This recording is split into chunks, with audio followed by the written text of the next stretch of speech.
Welcome to the Coaching Crowd podcast with me, Zoe Hawkins, and my friend and co-host Jo Wheatley. Hi, everybody. Thanks for joining us today. Today, the topic is tailoring your coaching approach. This is critical to be a world-class and an ethical coach, because what we know is that one size does not fit all. As human beings, we're all completely and utterly unique. We need to be listened to in different ways at different times. We connect with people in different ways at different times. How people show up to a coaching session varies from session to session. So it's really important that you learn how to flex that muscle of being able to tailor your coaching approach to the individual in that moment in time. Yeah, and I think this is where the magic happens in coaching, because I think the more you can make your coaching experience bespoke to your client and really deepen and understand their needs, obviously, the better results and the more transformation your clients will get from that experience. And it's what makes it fun, I think, as a coach, that no one client is ever the same. And so you can't afford to get lazy in your coaching approach and have a sort of as you said there, one size fits all sort of process with coaching. I think it's really important that we stay on our toes, listening out for what our clients' needs are, and making sure that we adapt the way that we show up in those coaching sessions. And one simple way that I say simple, it's simple when you know how, but one of the ways we do that is through the language that we use and the way we position our questions to our clients, and listening out through their language around how they experience the world. So, for example, you may hear a client talking in very visual ways, such as, oh, when I think about the future, it looks really bright. Or they might say things like, I can see now how that's a lot clearer. So really listening out for visual cues in their language. And when you do that, just make a loose note in your mind that your client may be more of a visual processor. And so when you're asking them questions, make sure that you are introducing more visual cues into your questions, and also perhaps focusing on more creative coaching activities where you can really tap into the visual elements that your clients are processing their world through. Yeah, it's a really powerful thing to be able to notice with a client. And some clients will be aware of how they process the world and the language that they use to express that. And for other clients, it will be completely new for them. So when you're summarizing, it's always really important that you use the client's language when you're summarizing, and that we're not shortcutting, assimilating it down into what makes sense to us from what they've heard, but instead that we're reflecting back using their language. It's a way for our clients to feel understood, and also enables them to relax. When they feel understood, they relax into the session. It enables them to open up more and access more of their unconscious mind as well as their conscious mind. Metaphors are a great way, if your client is a visual processor, to be able to connect in with them. But what I would say is that it's not always about matching it. Just because your client uses a lot of visual language does not mean that there isn't real use in asking questions across the other ways that people process. So for some people, they may be more auditory. For some people, they're what's called auditory digital, which is they're often those people who are externalized thinkers. So they have a very strong internal narrative happening. And there are those people that are more kinesthetic. So maybe more feeling based in the way that they process the world. So there's profiling tools, obviously, that people can use to work out what their preferences are. When you're asking questions, you can also test out, because sometimes, if they're more evenly spread, but they focus their thoughts around a particular aspect, if you ask a question then around, and what will you be hearing as you achieve that, then all of a sudden, when they're able to identify that, that opens up a deeper connection to the goal and really shifts something for them. So it isn't always about purely matching their particular preference. Well, I'm one of those clients that has a very rich inner world. So usually by the time I've come to coaching, I have spent approximately 300,000 hours thinking about the thing that I want to actually achieve. And so sometimes, I'm a reflector and I have that auditory digital preference. And I don't know if then from coaching, what I actually need is more reflection and more time to process. What I actually need is more challenge and introducing perhaps different ways of processing what it is I'm thinking about. So actually bring the creativity, bring the visual activities, give me a different lens through which that I can start to experience my world, because I've probably bored myself to tears by the time I come to coaching with the ways that I think. And I think that's what you're talking about there around, Joe, around matching and mismatching. Contracting with your client at the start of any conversation around what is it that you need from me as your coach.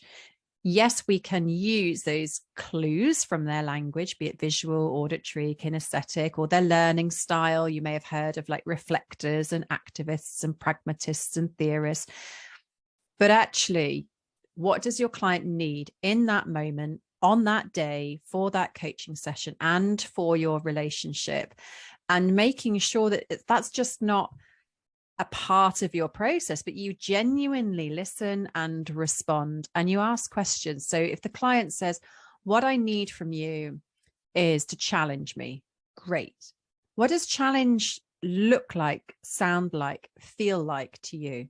How will you know when I'm challenging you? How will I, as your coach, know when I'm bringing enough challenge to the conversation? You know, how can we review the level of challenge together?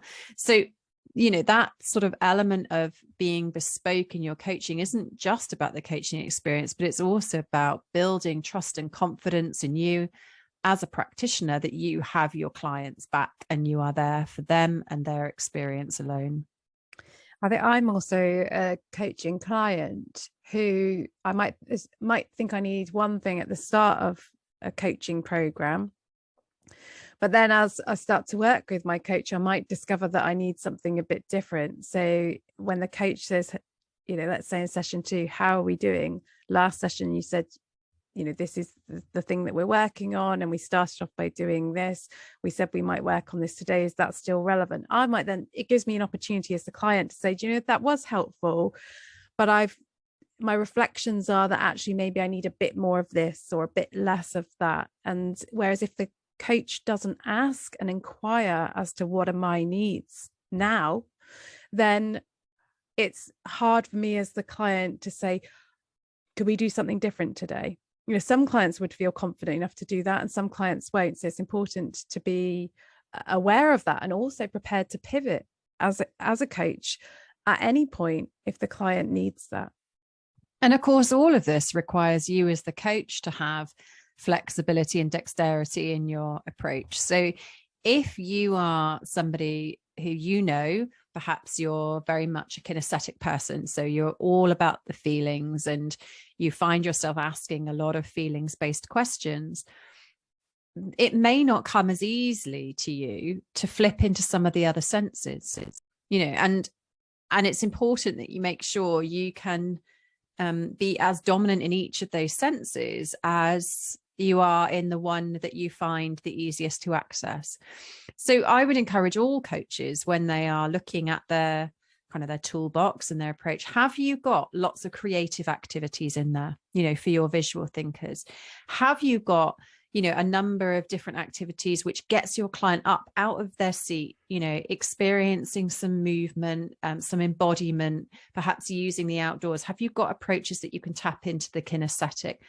Do you have, you know, auditory based activities where you're really tapping into the sense of hearing and that internal dialogue? You know, how versatile are you as a practitioner? Where might your gaps be, as well as your strengths? Because that's really important, that you have that self-awareness to know where your strengths are. And that's obviously one of the core competencies with the EMCC is understanding self, and the other coaching bodies have a similar one. But really know your strengths and potentially where those gaps are as you continue to look at, how am I going to use my strengths to build into the areas where I'm not as strong, or what further CPD might you want to do to bring those development areas up so you have a balance in the way that you approach your clients. I think boundaries are also important when we talk about tailoring our coaching approach. I was thinking about clients that I've worked with. So we might work start off. So after the chemistry conversation, we've talked about the client's needs, we've talked about the different programs and formats that are available, and the client makes a decision, from the discussion that we've had around what they think is the best fit for them.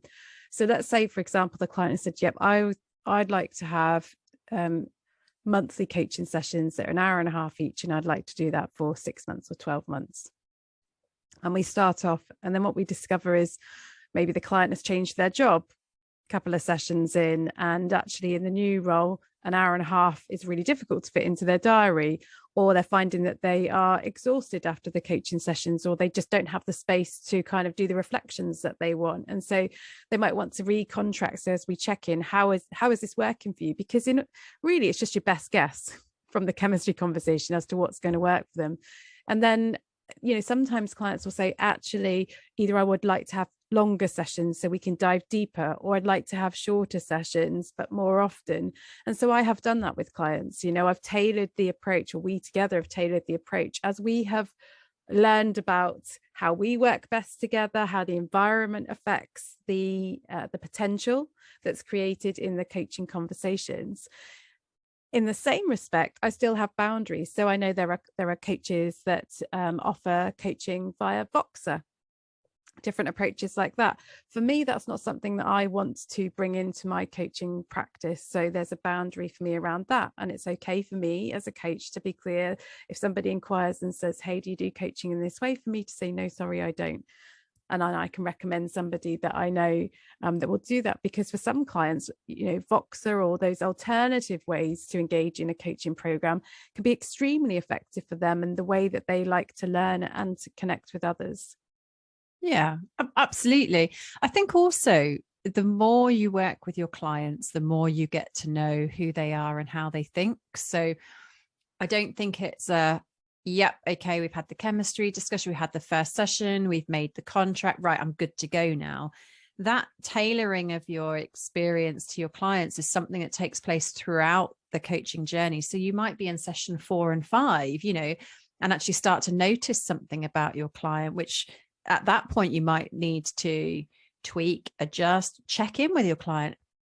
I've just noticed this particular thing. Like, how are you experiencing that right now? Would it be helpful if I did this or did that? And with all of this tailoring that's going on, you still need to be authentic, So I think that was one of the challenges that I had in leadership, was they're like, oh, it's really important to flex your style to meet the needs of people whilst still being an authentic leader. And I do think that's a balance. Like you still need to be who you are as a coach. And I think that's where knowing like your identity as a coach, as you've described there, where your boundaries are, what do you stand for, what's your style of coaching. And so, yes, whilst you may tailor the approach to client, you're still honoring who you are as a coach and the work that you do. And sometimes that might mean that you get a couple of sessions in and you're like, actually, I'm not sure this is the best fit for us. How are you experiencing it? And they might say, yeah, actually, I prefer a bit more pace and a bit more action. And at that point, you need to decide, is that who you're willing to be as a coach in this relationship? Or actually, would it make more sense to refer that coach onto somebody who definitely has that style and would be a suitor match? And that's absolutely fine, because you're both in a win-win situation. You just need to handle it gracefully, with warmth and with compassion. So yes, in all of the tailoring, make sure you are still true to yourself, your boundaries, your values, who you are as a coach. We also have to tailor our approach on our coaching training programs, which is obviously another big part of the work that we do. And we have learners joining us on our programs that have individual needs, and we have lots of conversations, with learners around what can we do to accommodate their needs, in all sorts of different ways, don't we? Yeah, absolutely. And I think sometimes that is the journey that the coachee goes on. So for some people, they will find the not knowing really exciting. They go, like, great, I'm going to be learning so much. Like, I can't wait. And for other people, they find that incredibly anxiety inducing around, gosh, I thought I was good at this, and now look at all this stuff that I don't know. So You have to hold space for all of that energy, because it's all legitimate and it's all part of the the experience that people have. And that will be the same for your clients at any point in their coaching journey. They might surprise you with the energy that they bring to a particular session, or the things that they're finding easy versus also the things that they find challenging. So I guess what we're saying here as a practitioner is, your listening skills, and obviously we've done podcasts on listening in the past, are really the backbone of your coaching. Listening to what is said, listening to what isn't said, listening to how things are said, to be able to have a really deep understanding of your client and their needs, whilst also helping them to have a deep understanding of who they are and the needs that they have in relation to their coaching outcomes. Your clients, might say to you, oh, could you send me an email next week to remind me of this thing that I've said that I want to do today? And you get to say yes or no, or shall we talk about that? What, where that need has come from. On our training programs, we will have learners who will struggle with the written assignments for whatever reasons. And so our role is to talk to the accrediting bodies and to identify what can we do to support the learner to be able to demonstrate that they have met the learning criteria here.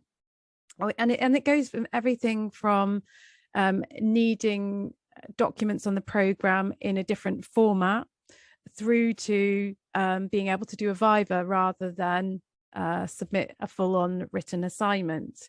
And so, think about the other parts of your life, when broader than as a coach, where and how do you tailor your approach, and what impact does that have? Reflect on your own experiences of when you've been in a relationship where the other person has tailored their approach for you. What impact has that had on you? What has that enabled you to do that perhaps you wouldn't have been able to do without that support? Absolutely. So hopefully today's just given you some thoughts. I think I read somewhere that 80% of behavior is habit. And so if we think about that as coaches and practitioners, what's the 80% of your practice that is left to habit? And how often do you review that 80% and make sure that you're keeping it fresh and you're keeping it relevant, and you're igniting,